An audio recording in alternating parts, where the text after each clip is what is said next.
This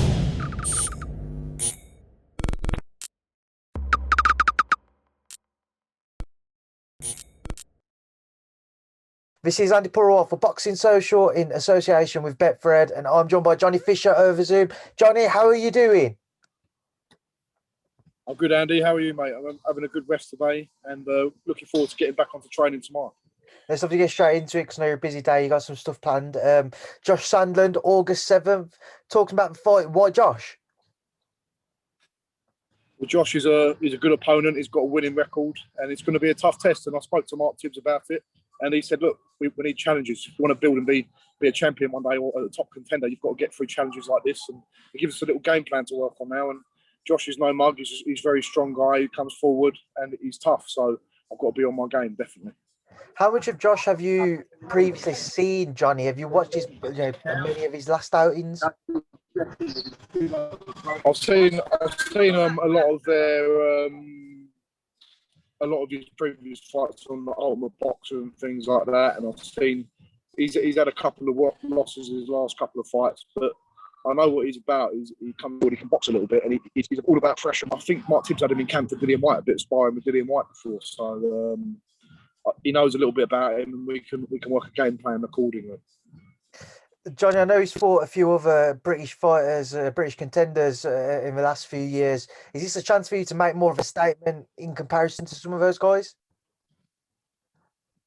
Yeah, listen, I'm not about trying to knock someone out quicker than this guy or beat him better than this guy's beating, but I've got my own journey to worry about. I've got my own learning and developing to do, and if I do well and I hone in everything I've been working on, it will be a good win anyway. So it's not about trying to beat other people.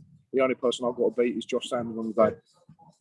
Johnny, you're going to just go back to your last outing as well against Phil Williams, stopping him in the third round. Just reflect on the fight form. We haven't had a chance to catch up since. Yeah, Phil Williams, obviously a really tough guy, and I found it a bit of a challenge to break him down, but that's probably because I was trying too hard to stop him, too hard to find something into every shot, too powerful. Johnny Nelson summed it up quite well after the fight.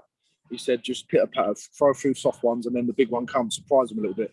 Because if they're expecting a big shot every time, they just go into a shell completely. But credit to Phil Williams, he stuck in there for 3 rounds, but I got the stoppage, and that's what matters. And I took it on 3 days' notice, to be honest with you, knowing who the opponent was and everything. So it was good to get out and stay active and get on a big card and get more learning under the belt and get 3 more rounds in. So it was good.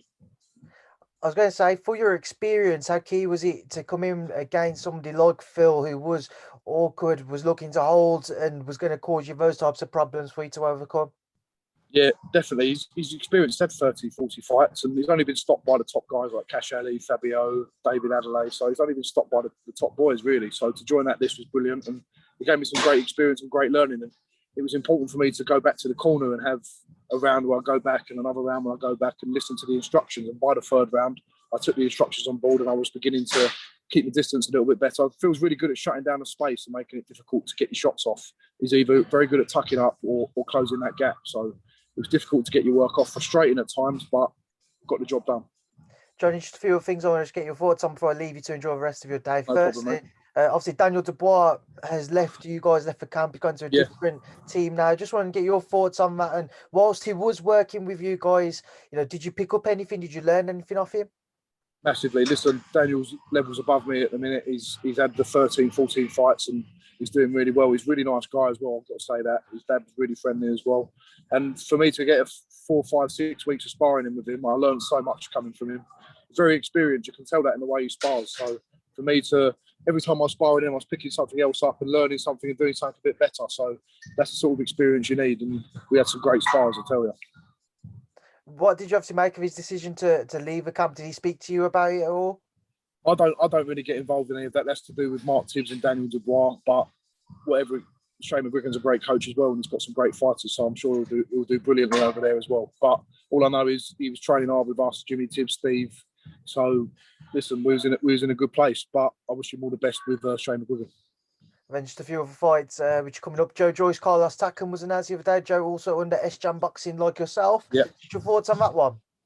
Yeah, Joyce Takam's a great fight for the fans. Both exciting fighters have come forward. But I think Takam's perfect for Joe. Good 5, 6 inches shorter and will come to fight. And Joe's best when someone comes to fight because it brings out the best in him. So it's going to be a fan-friendly fight, I hope, and it will put Joe in a great position. God willing, he gets the win for a world title shot. Fury AJ is not on the cards next, Johnny, but we will see a Fury Wilder trilogy. Firstly, your kind of take on that. What do you expect from it? Anything different this time around?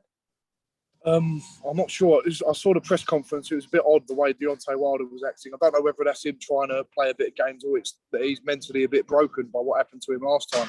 Is he just turning up for a nice payday, or is he actually really focused? I don't know. I couldn't tell you, but it's another great fight. We all want to see the Fury Joshua fight, but listen, got no problem watching Tyson Fury Deontay Wilder again. Another exciting fight, but hopefully more of the same because I'm a big Tyson Fury fan. We all want to see the Fury Joshua fight.